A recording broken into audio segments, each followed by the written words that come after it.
riding on a cushion of air about 3/4 of an inch off a rail at a better part of Mach 2.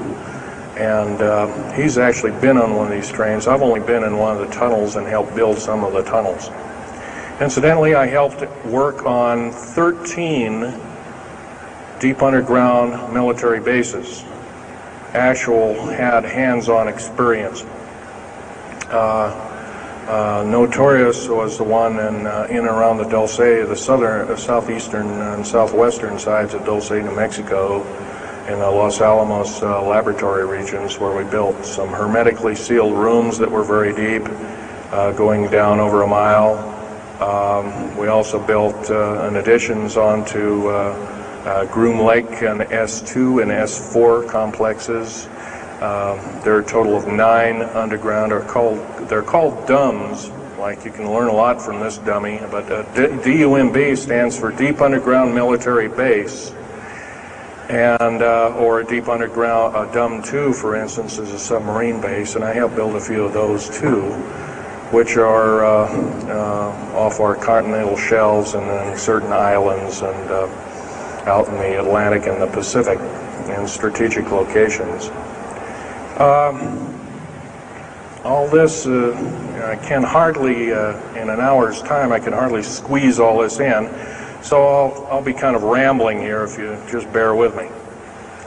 The main topic of my discussion here is to link up basically what's going on with these deep underground military bases, what they're being used for, what is the present situation now being employed both by our federal government, which is slowly being phased out by the United Nations government, as well as the New World, end quote, the New World Order, which is an even higher entity, and who these higher entities are taking their orders from, and try and link up basically what's going on. A lot of us have been kept in the dark.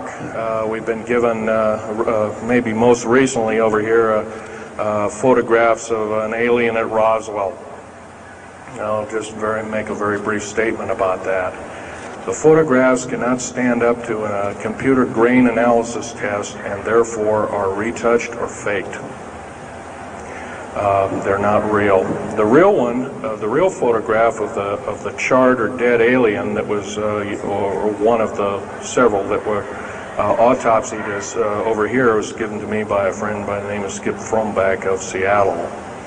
And his father worked as one of the principal doctors. He was from Germany at the time, and worked on some of the autopsy material, from what I understand, along with other people. Anyway, you just can't believe everything, and that goes for me. You got to get out there and do your homework. Like I always say, you might don't put your spectacles on, you put your skepticals on when you listen to me. So if we can have a show of hands here, how many people have heard about Roswell, New Mexico? Very good, almost all.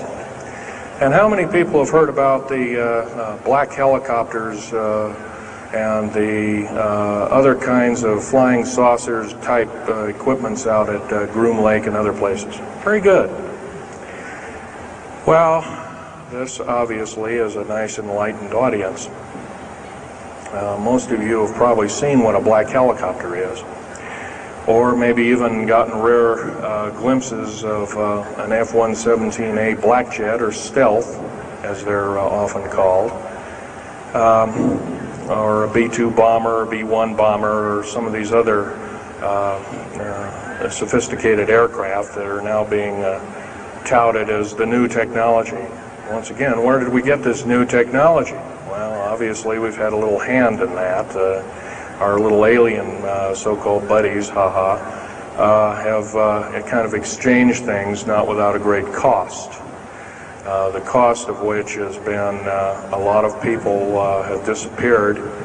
Some, and I'll blow this statistic by you, there's, according to current FBI and Defense Intelligence Agency and CIA statistics, 100,000 children and 1 million adults disappear every year, and these are not kidnappings or murders or rapes or suicides or anything, totally unaccounted for. And where are these people going to? Nobody knows.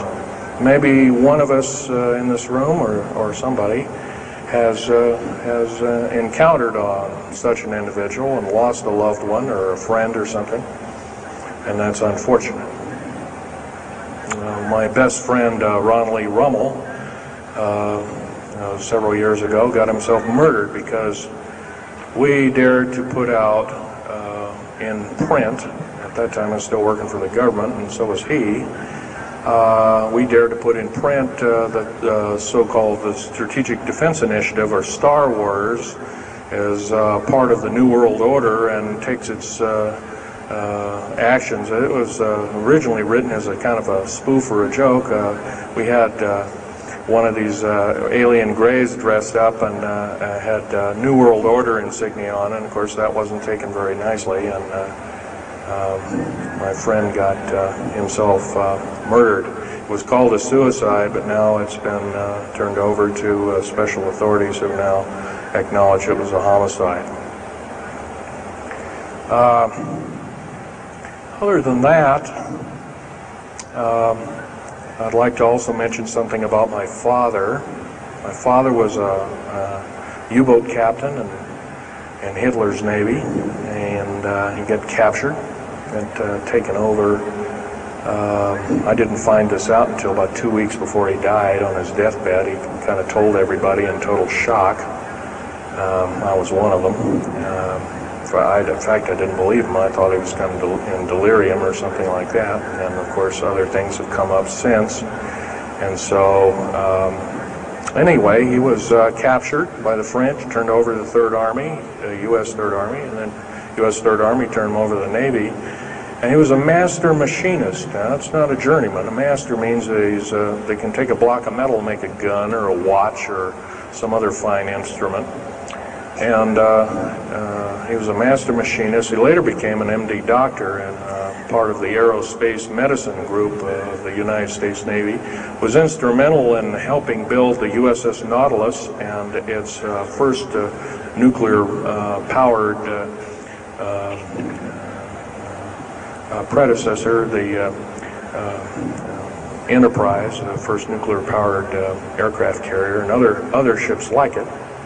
He pioneered all the ways in building very small and miniature nuclear engines, and he even helped work later on in his life. He helped develop the infamous grid bed nuclear motor, which is now employed in some things that look like flying saucers that people claim are flying saucers. Yes, we, in quote, the United States Air Force and other armed forces, are training other European forces to fly unidentified, or now identified, or, in quote, flying saucers.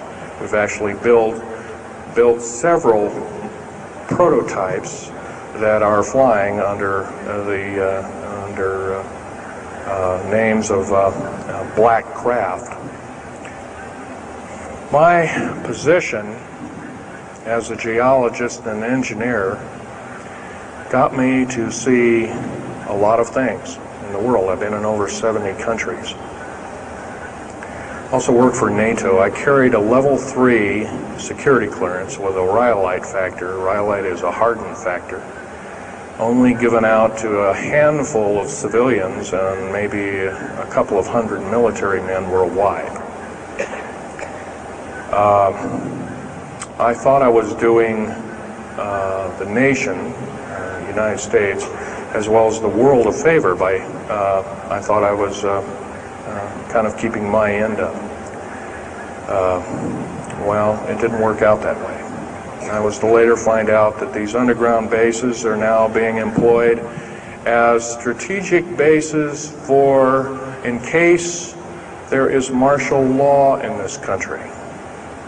Right now, our military professors that used to be in war colleges and the like are training people like ex-Russian KGB and Spetsnaz people right here on American soil. I've seen it with my own 2 eyes, along with other people, other geologists. By the way, I'm still a geologist, still do geological survey work. However, I don't work for the government anymore. I took my security clearance and all my government stuff and cut it up and sent it back to the